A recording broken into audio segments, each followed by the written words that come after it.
Hebreus, capítulo 12. Hoje nós vamos iniciar a exposição desse capítulo, começando pelos versículos de 1 a 3. Hebreus, capítulo 12, versículos de 1 a 3. Diz assim a palavra do nosso Deus: Portanto, também nós, visto que temos a rodear-nos tão grande nuvem de testemunhas, desembaraçando-nos de todo o peso e do pecado que tenazmente nos assedia, corramos com perseverança a carreira que nos está proposta, olhando firmemente para o autor e consumador da fé, Jesus, o qual, em troca da alegria que lhe estava proposta, suportou a cruz, não fazendo caso da ignomínia, e está assentado à destra do trono de Deus. Considerai, pois, atentamente aquele que suportou tamanha oposição dos pecadores contra si mesmo, para que não vos fatigueis, desmaiando em vossa alma. Queridos, vamos orar, vamos pedir a direção do Senhor. Senhor nosso Deus e nosso Pai, ó Deus, nós bendizemos o Teu nome, Senhor, e nós o fazemos com a alegria de termos a Tua palavra diante de nós, Senhor. Ó Deus, nós sabemos, Senhor, que a vida tem sido um grande desafio para nós. A vida, ela pode ser brutal. Nós podemos enfrentar dificuldades e sofrimentos, e, ó Deus, muitas vezes os nossos corações não têm sido perseverantes. Muitas vezes nós não temos sido, ó Deus, resistentes. E, ó Pai, neste momento nós queremos te clamar que, pelo poder do Teu Santo Espírito, o Senhor nos instrua neste momento por meio da Tua palavra, de maneira que possamos aprender, Senhor, de resistência. Possamos aprender de perseverança, de como perseverar até o fim, Senhor. E nos mantermos fiéis, firmes no Senhor Jesus. É o que nós te pedimos, ó Deus, no nome dEle, do nosso Senhor e Salvador Jesus Cristo. Amém. Meus irmãos, numa certa ocasião, um grupo de estudantes de colegial, estava treinando basquete em um colégio. E eles treinavam como se fosse uma grande brincadeira. Era de fato o time de colégio do basquete, mas naquele momento da vida e naquelas circunstâncias, boa parte do treinamento deles era levado dessa forma, como uma brincadeira. Eles brincavam ali. Mas em determinada ocasião, eles perceberam um movimento no ginásio. Primeiro entrou uma pessoa que se assentou na arquibancada e os observava, e do primeiro dos adolescentes que ali estavam, aos demais foram observando que se tratava de um jogador conhecido do Washington Wizards, um time de basquete dos Estados Unidos. Depois, de repente, eles perceberam que outros jogadores começaram a adentrar o ginásio, até que no final da fila entrou o treinador do time. Entrou o time inteiro e o seu treinador. Profissionais do basquete agora estavam ali na arquibancada. Os profissionais estavam assistindo. Em um minuto, o que era só diversão, de repente deu lugar a adolescentes jogando com tudo que podiam, jogando seriamente. Afinal de contas, eles não podiam mais brincar. Os profissionais estavam assistindo. Meus irmãos, o nosso texto de hoje, ele é um pouco disso. O texto do capítulo 12 é em que nós começamos aqui a ver o clímax da argumentação do autor. Ele tem muita relação com este episódio vivido por esses adolescentes. Por quê? Porque, meus irmãos, aqueles profissionais da arquibancada agora haviam sido testemunhas, eram testemunhas. E não apenas qualquer testemunhas, mas aqueles caras eram aqueles que haviam jogado profissionalmente e estavam com seus olhos sobre adolescentes que brincavam de basquete. O nosso texto não é muito diferente disso. O escritor aos Hebreus, ele está aqui dizendo à igreja, neste início do capítulo 12, que nós também estamos em um ginásio. E há profissionais sentados na arquibancada, nos observando, nos assistindo. E que ter estas testemunhas, isso deve afetar a maneira como nós jogamos, a maneira como nós vivemos. E nós iremos observar três coisas importantes, ou três considerações importantes que o autor entende que serão necessárias àqueles que estão sendo observados, assistidos pelos profissionais e devem apresentar uma conduta, uma vida moldada por este fato. O que ter essas testemunhas, estes profissionais nos assistindo, mexe conosco, muda para nós. Muda, meus irmãos, que aqui ele está falando de praticar uma melhor perseverança. Uma perseverança até o fim, uma melhor resistência, em razão destas testemunhas que nos observam. A primeira coisa que o autor ele explica, ele fala aqui, que eles devem fazer, é justamente considerar estas testemunhas. Na primeira parte do versículo 1, ele diz que nós devemos considerá-los. Considere-os, eles estão na plateia, eles estão na arquibancada, eles são testemunhas com os olhos em vocês. Veja o que ele diz: portanto, também nós, visto que temos a rodear-nos tão grande nuvem de testemunhas. Os profissionais estão de olho em nós. A cena aqui descrita é a de um grande coliseu. A ocasião esportiva aqui que nos é apresentada é a de uma corrida de longa distância, uma maratona. Os competidores não são apenas aqueles a quem originalmente o autor escreveu, aqueles que eram membros da igreja hebraica, mas todos os crentes, todos nós, estamos inclusos entre os competidores desta corrida. E o autor de Hebreus, ele nos diz que as arquibancadas estão lotadas, e lotadas com os santos do passado. Estes são os profissionais. Ele os coloca lá não apenas como espectadores, mas também como uma torcida. Eles não ali estão apenas para darem o seu testemunho, mas estão ali torcendo por cada um dos competidores. Ele nos diz para nós prestarmos atenção ao testemunho que eles dão. Ele pede que nós os olhemos, que os consideremos, porque eles são fonte de encorajamento. A sua vida e o seu testemunho são exatamente o que nós precisamos para deixar de jogar o jogo como uma brincadeira e jogar com tudo aquilo que nós podemos, como fizeram aqueles meninos quando viram o time do Washington Wizards na arquibancada. A nuvem de testemunhas, queridos, que enche o estádio, são todos os grandes atletas espirituais do passado. Todos os membros da galeria da fé que nós vimos no capítulo 11. E para onde quer que você olhe, há um rosto ali gentil te encorajando, gritando e dizendo coisas para você como, continue, você consegue, olhe para nós, nós conseguimos, e se nós conseguimos, você também consegue.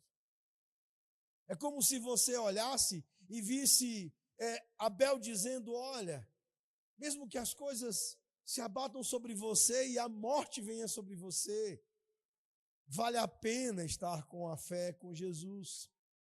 É como se Noé dissesse a você, olha, mesmo que durante muitos anos você seja obediente a Deus, e você atraia sobre si muita zombaria, e as pessoas façam troça de você, vale a pena. Persevere. É como se você ouvisse Abraão dizer: olha, mesmo que você tenha que viver em tendas, e finalmente nunca entre onde você tinha expectativa de entrar, saiba que vale a pena, porque de fato você vai chegar onde precisa chegar. Meus irmãos, nós vemos aqui algo incrível. A questão não é que eles estejam olhando para nós. O ponto mais importante é que nós estamos olhando para eles e os ouvindo, e nisso encontrando o que nós precisamos de encorajamento. Os nossos olhos e os nossos ouvidos podem ver o testemunho e ouvir o testemunho deles, o que significa para nós o encorajamento de que viver pela fé vale a pena. E quando nós fazemos isso, nós vemos o tremendo valor da fé perseverante. Nós vemos o incrível valor de uma melhor resistência, que é a perseverança fiel até o fim com o Senhor Jesus. Todos estes que estão nesta grande nuvem de testemunhas, eles enfrentaram grandes dificuldades, terríveis dificuldades, mas perseveraram, permaneceram fiéis até o fim. E eles agora um encorajamento para nós, para viver a mesma melhor resistência. Você deve se perguntar, você precisa se perguntar: qual é o propósito ou objetivo da minha vida? Atingir um padrão de riqueza, uma posição de influência e de poder, desfrutar do máximo de lazer e diversão que esse mundo possa proporcionar? Meus irmãos, essas são as maneiras pelas quais o mundo mede a ideia de sucesso. Mas não é dessa maneira que o cristão deve pensar a sua vida. E quando nós olhamos para esta arquibancada, quando nós olhamos para esta grande nuvem de testemunhas, fica claro para a gente que estes não foram os objetivos de vida destas pessoas. Quando alguém chegou a John Rockefeller, o homem mais rico do seu tempo, e perguntou quanto dinheiro seria suficiente, ele parou um pouquinho e logo rapidamente respondeu: só um pouco mais. Meus queridos, quem vive em razão do mundo, quem vive com estas medidas e com estes objetivos de uma sociedade incrédula, meus queridos, eles vivem de uma maneira em que são escravizados. Estes objetivos, eles nos escravizam. E pelo simples aspecto, pela simples verdade de que ou nós não os alcançaremos, ou se os alcançarmos, eles não irão nos satisfazer. Nenhuma destas pessoas, destes profissionais na arquibancada, foram satisfeitos por riqueza, por poder, por influência, por sexo, por dinheiro. Nenhum deles foi satisfeito por lazer, por diversão. Todos eles foram satisfeitos pela perseverança na fé, por viverem pela fé e por chegarem ao final da corrida, perseverando até o fim pela fé. E isso é profundamente libertador para todos nós. Quão libertador é para o cristão perceber que a sua verdadeira vocação é para a corrida da fé no Deus vivo, e não para ficar correndo atrás de dinheiro, de sucesso, de poder, de prazeres, de entretenimento e coisas desse tipo. Algumas destas coisas até nos são permitidas, mas elas têm um lugar periférico em relação ao que é o centro da nossa existência e o grande objetivo das nossas vidas, ou a nossa grande vocação. Imagine, queridos, a pobreza de você se definir como um vocacionado para sair perambulando por cafés e fazer posts sobre cafés. Que objetivo pobre você ter como objetivo de vida acumular lazeres e mais lazeres na sua vida. Meus irmãos, perseverar nos vários cenários onde Deus o colocará, manter firmes suas convicções e sua obediência a Deus, em diferentes cenários e em diferentes estações da sua vida, crer na graça e crescer na graça, glorificar a Deus pela fé até o fim da sua vida. Este sim é um grande objetivo. Isso sim faz com que você viva algo grandioso e glorioso. Esta é a nossa vitória, queridos. Não os padrões mundanos de sucesso, mas perseverar pela fé até o fim. Quantos homens do passado foram cheios de glória, de riqueza, de poder que este mundo pode oferecer? E, no entanto, morreram da pior maneira que se pode morrer. Sem fé, sem perseverança até o fim. Eles não estão na arquibancada. Eles estão numa antessala aguardando os serem lançados definitivamente no inferno. O que adianta para alguém ser até mesmo um vencedor de um prêmio Nobel aqui, rico, extremamente bem-sucedido no trabalho, ter feito o seu trabalho o centro da sua vida e não estar na arquibancada, e não estar na grande nuvem de testemunhas? Você mesmo olha e você vai ver que ali onde estão Raabe, Abraão, Noé, não estão dos muitos homens ricos e grandiosos da história da humanidade. Ali você não vai ver Alexandre o Grande, ali você não vai ver Herodes, ali você não vai ver grandes personalidades da humanidade que foram homens e mulheres riquíssimos, bem-sucedidos no trabalho, mas que não perseveraram até o fim, não viveram pela fé. Não é um chamado fácil, é verdade. E como se fôssemos atletas de alto rendimento, de quem é exigido um treinamento duro, difícil, o escritor aos Hebreus aqui nos dá instruções e treinamento. Ele nos diz que nós não faremos uma corrida eficaz se nós estivermos, por exemplo, carregando muita bagagem, muito peso. Ele diz que a bagagem nos atrasa e nos faz tropeçar. E ele a chama, em determinado momento, de pecado. E isso nos leva ao nosso segundo ponto. Segunda parte do verso 1, ele diz: desembaraçando-nos de todo o peso e do pecado que tenazmente nos assedia, corramos com perseverança a carreira que está nos proposta. Ele quer que você agora se considere. Depois de considerar aqueles que estão na arquibancada, depois de considerar as testemunhas, ele quer que você olhe para você mesmo e considere-se. O livro de Hebreus é aqui, queridos, um intenso aconselhamento pastoral feito de maneira pública. Ao longo desse livro é como se ele estivesse fazendo uma grande sessão de aconselhamento com toda a igreja, com todos aqueles crentes.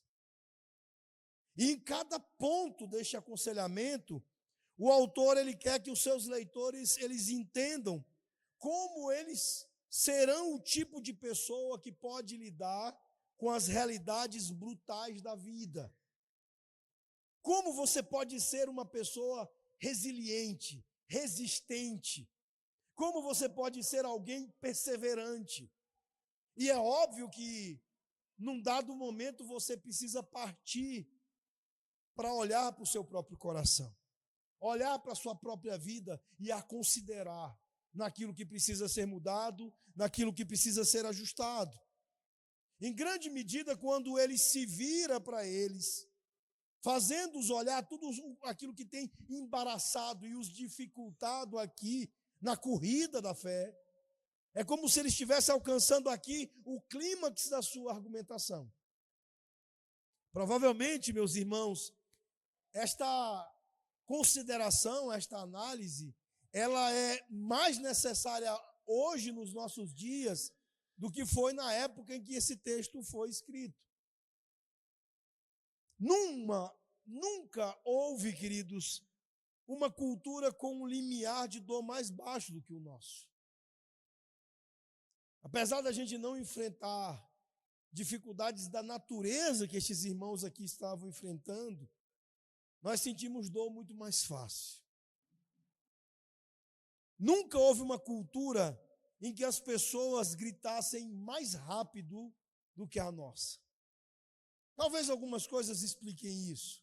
Talvez, de fato, nós sejamos uma cultura mais mimada. De fato, nós sejamos uma cultura mais cheia de direito.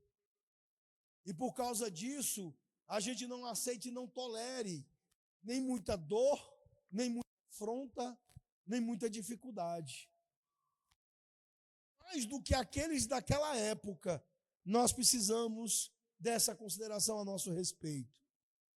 E há uma coisa importante sobre a reação ao sofrimento que eu gostaria de considerar com vocês aqui. Queridos, o grande problema do agravamento da nossa facilidade em gritar, deste, digamos, abaixamento do sarrafo da nossa dor, relacionado com as expectativas. As expectativas, elas são tudo. Parte da dor que você sente quando as dificuldades acontecem não são realmente devidas às dificuldades. É devido ao seu choque, à sua confusão e à sua autopiedade pelo fato de que isso esteja acontecendo com você.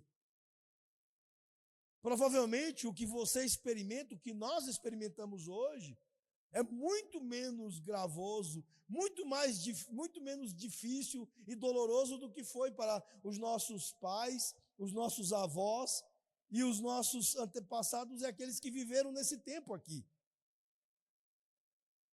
Só que as nossas expectativas, elas são mais irreais do que as expectativas dos nossos pais, dos nossos avós e das gerações anteriores a nós. Eles aceitavam melhor. E nós simplesmente temos uma enorme dificuldade de aceitar porque isso está acontecendo comigo.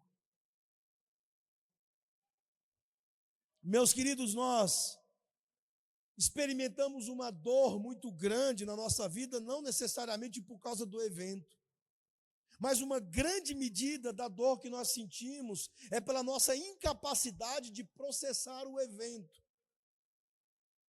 de lidar com ele, de ter a expectativa e a visão correta do que está acontecendo.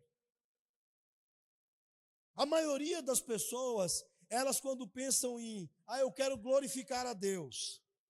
Aí quando eu olho para o Instagram, eu vejo um monte destas, que estão lá num lugar muito caro, não sei onde, com uma taçona de vinho enorme, levantando e dizendo para a glória de Deus.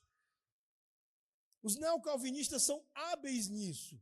Tudo para eles é redimir a cultura, tudo para eles é fazer coisas para a glória de Deus. Mas é intrigante que raramente você vê um neocalvinista falando em dar glória a Deus diante da dificuldade ou algo duro, algo difícil. É sempre muito hedonismo. Raramente nós vemos alguém fazer como, por exemplo, John Piper e dizer como viver o seu câncer para a glória de Deus. E aqui, queridos, nós precisamos lidar com esta questão das expectativas. Em grande parte, nós estamos sofrendo por termos expectativas erradas.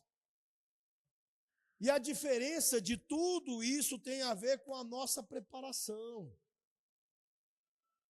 Nós precisamos, queridos, colocar um pouco mais de responsabilidade sobre nós, considerarmos a nossa vida e sobre ela lançar mais responsabilidade.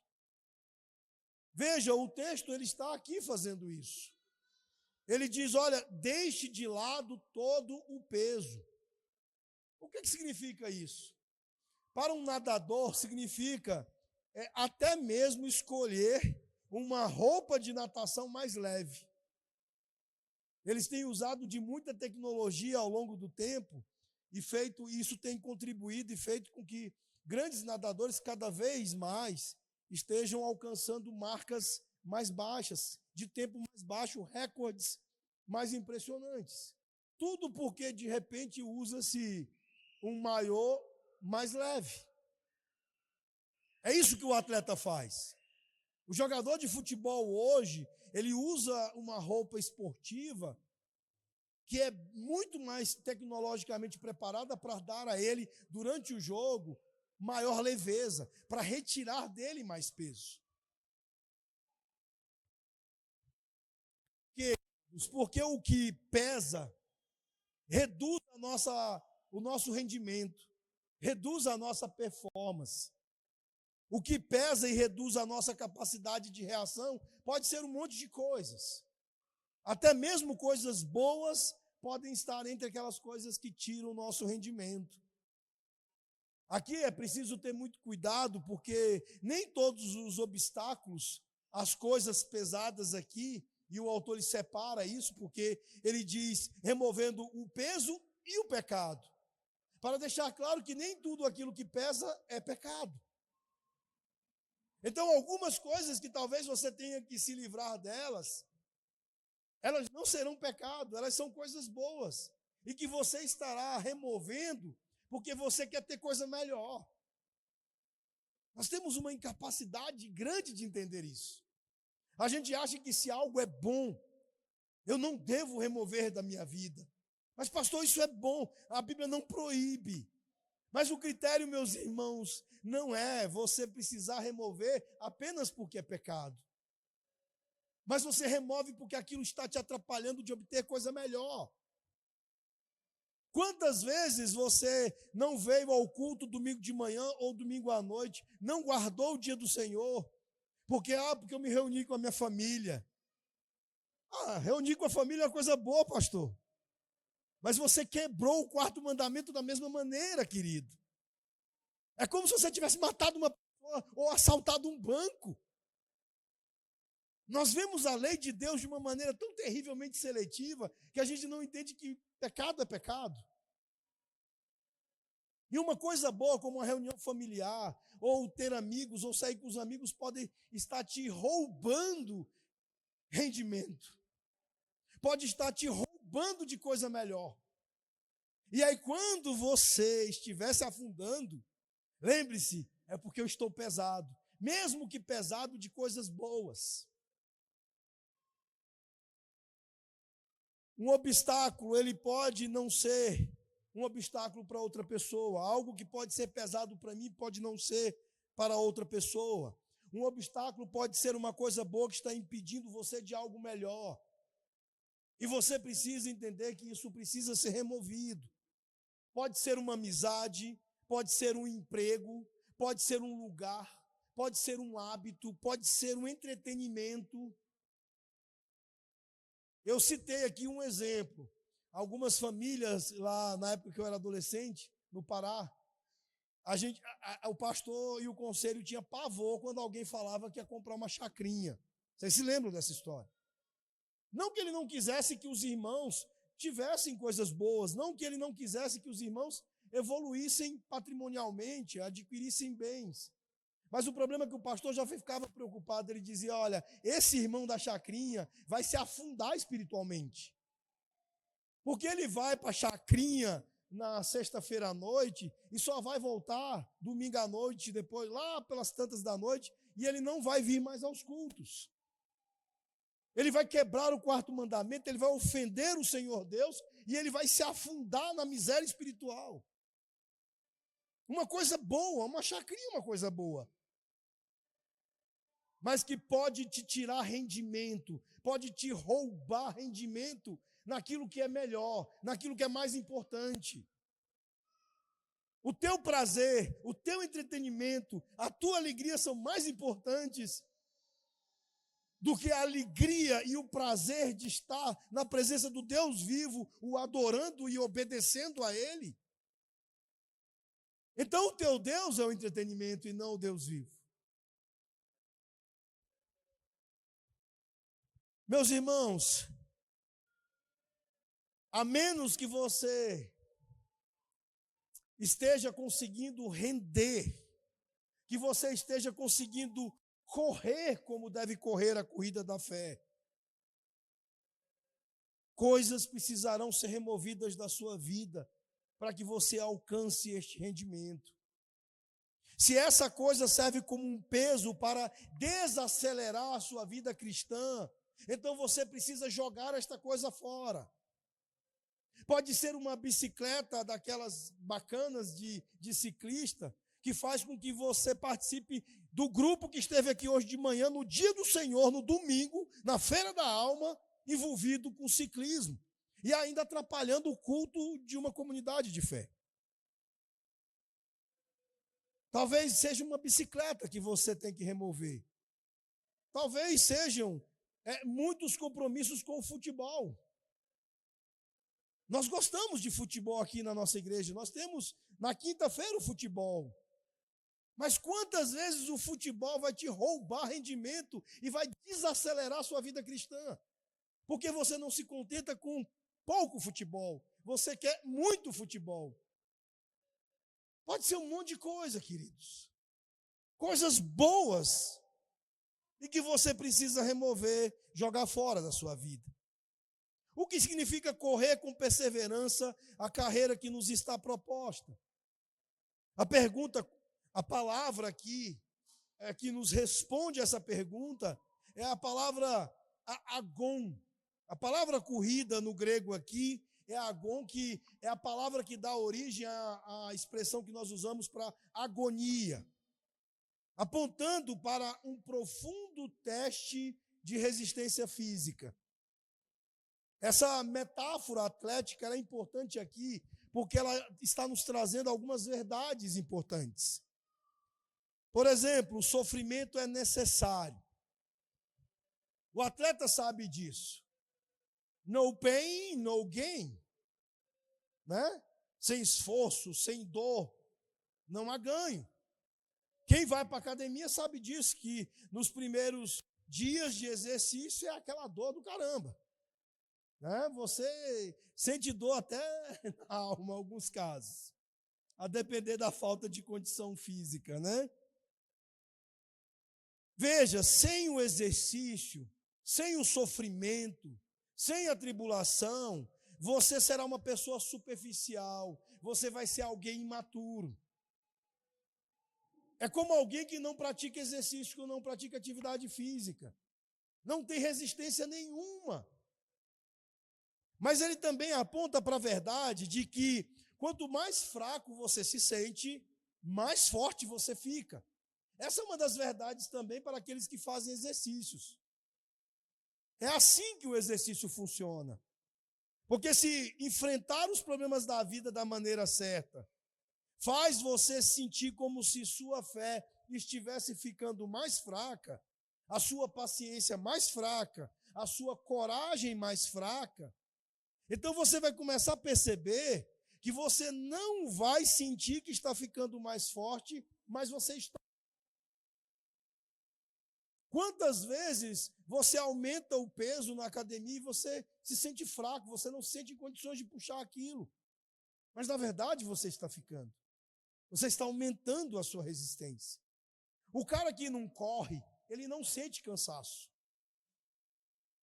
O sujeito que fica sentado na cadeira, enquanto o outro está correndo, dando voltas no quarteirão, quem está se sentindo fraco é o que está correndo.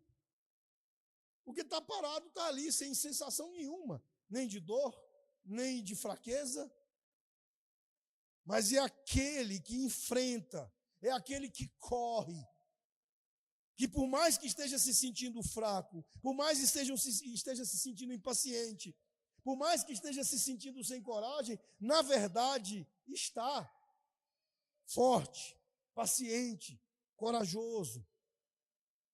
Meus irmãos, esta é uma metáfora muito esclarecedora. Porque você está construindo a sua resistência e ficando mais forte em meio a toda esta ideia de renúncia, a toda esta ideia de abraçar o seu sofrimento. No pain, no gain.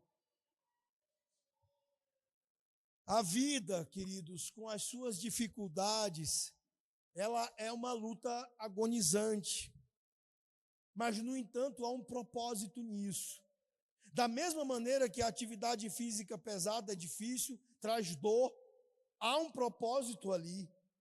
Da mesma maneira, na vida cristã e na corrida cristã, é da mesma maneira.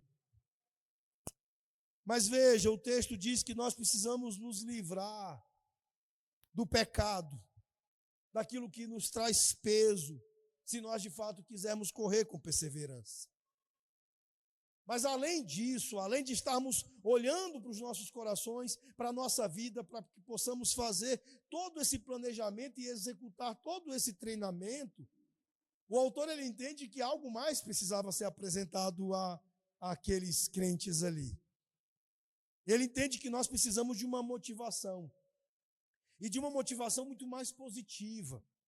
Então o escritor ele nos oferece aqui a melhor motivação de todas.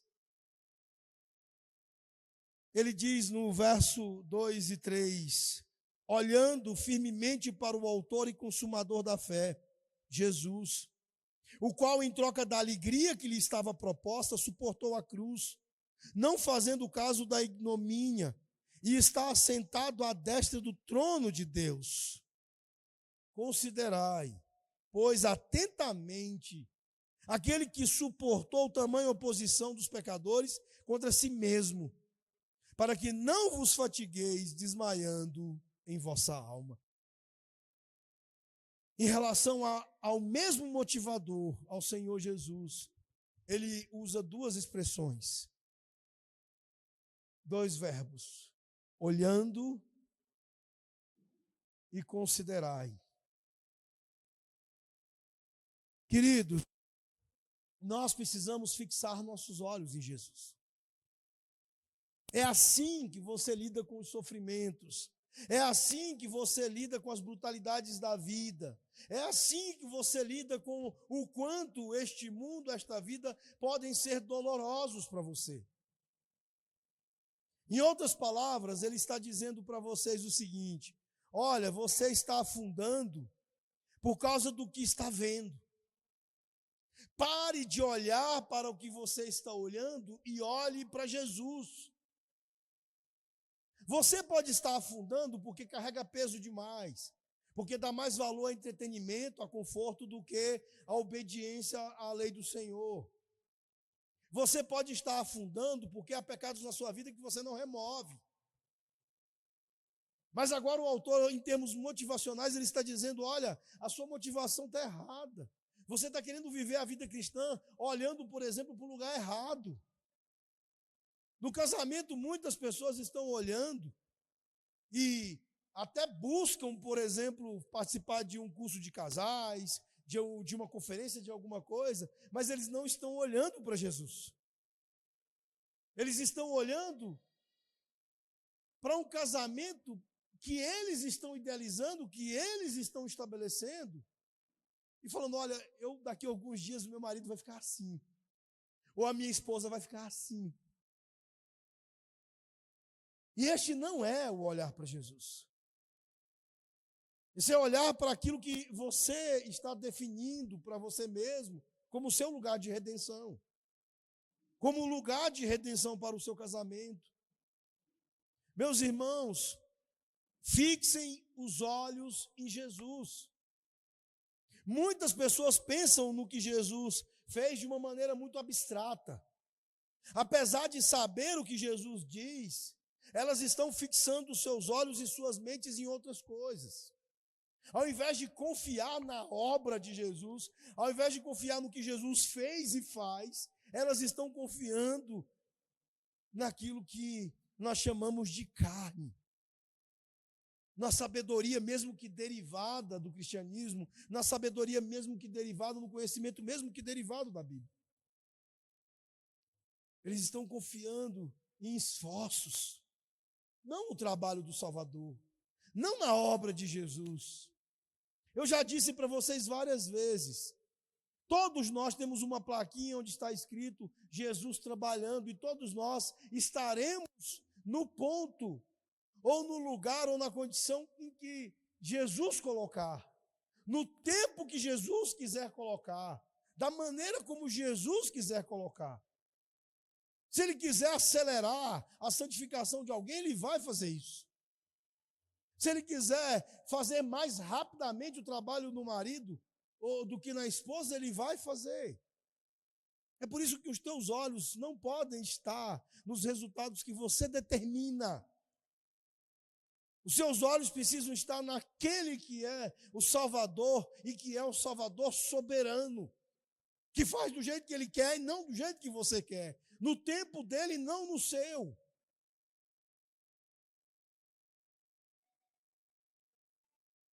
O autor aqui, então, ele está nos advertindo com seriedade, dizendo, olha, se você olhar para Jesus e sua perseverança, você será capaz de perseverar.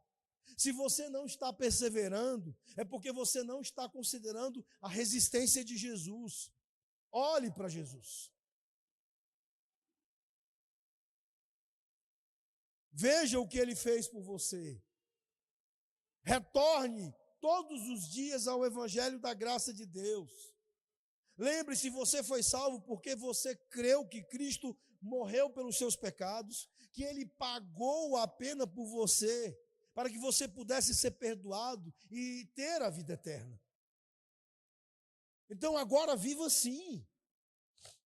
Não tenha esta realidade salvadora de Cristo como algo abstrato, mas como o núcleo, como o mais concreto das coisas da sua vida.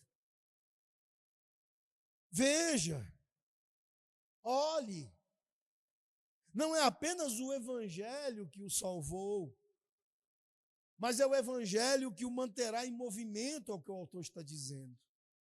O Evangelho não apenas permitiu que você entrasse na pista de corrida, ele te conduz por toda a pista, ele te leva por toda a extensão da corrida, até a linha de chegada final. É o Evangelho que vai libertar você desses pecados emaranhados. É o Evangelho que é a sua motivação para correr atrás de Cristo. Não se canse, não desanime. Você tem o Evangelho, está dizendo o autor. E nós precisamos pregá-lo todos os dias para nós mesmos, não apenas para os outros. Eu sei que isso soa mais fácil de dizer do que fazer. Agora veja o que o autor ele está dizendo aqui com muita clareza. Ele está dizendo, olha, olhe para Jesus, o fundador e consumador da nossa fé. Ele está dizendo que você deve olhar para Jesus, mas mais do que isso. Ele está dizendo que você deve olhar para Jesus desta maneira, como o autor e consumador da sua fé. Você deve entendê-lo desta forma. E se você não entender desta forma, então você se afundará. É isso que o autor está deixando claro aqui. Você não pode pensar em Jesus de qualquer maneira. Não é só olhar para ele, não se trata apenas de olhar para ele, mas é preciso se encher do que significa ser ele o autor, ou fundador e consumador da nossa fé. À medida que você entende o que ele fez, o que ele faz, o que ele fará, à medida que você entende a obra do Senhor Jesus Cristo, isso significará muito para a sua vida de resistência, para a sua corrida, para a sua perseverança. Meus irmãos, ele aceitou o nosso castigo e o nosso inimigo, a morte, e os suportou. Ele suportou toda a ira, todo o veneno, todo o castigo, toda a morte e todo o inferno que nós merecíamos, que deveria ter caído sobre nós. E então, não resta mais nada destas coisas para nós experimentarmos. Apenas estas pequenas doses de dores e sofrimentos que temos aqui. Qual o problema nisso tudo? É que nós achamos que isso é muito.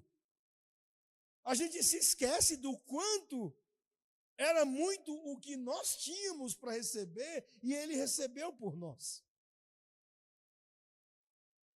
O que sobrou para que enfrentássemos aqui, queridos, é muito pequeno. É somente aquilo que nós suportamos que nós temos capacidade de aguentar. O que nós não suportaríamos, o que nós não somos capazes de aguentar, Jesus suportou por nós. Então deixa de mimimi. Tem um pastor que é amigo que o pessoal diz que ele disse que se gostasse de mimimi, ele comprava um gato gago. Eu fiquei rindo dias nessa história, porque eu fiquei imaginando um gato tentando miar e um gato gago miando. Realmente é por aí. Gente, mas a nossa geração é mimizenta. É impressionante como parece que as coisas são ladeira abaixo, parece que só piora.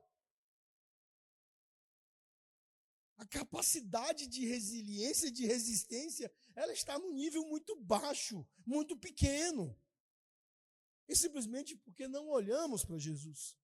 Não olhamos para o nosso substituto, para o nosso campeão.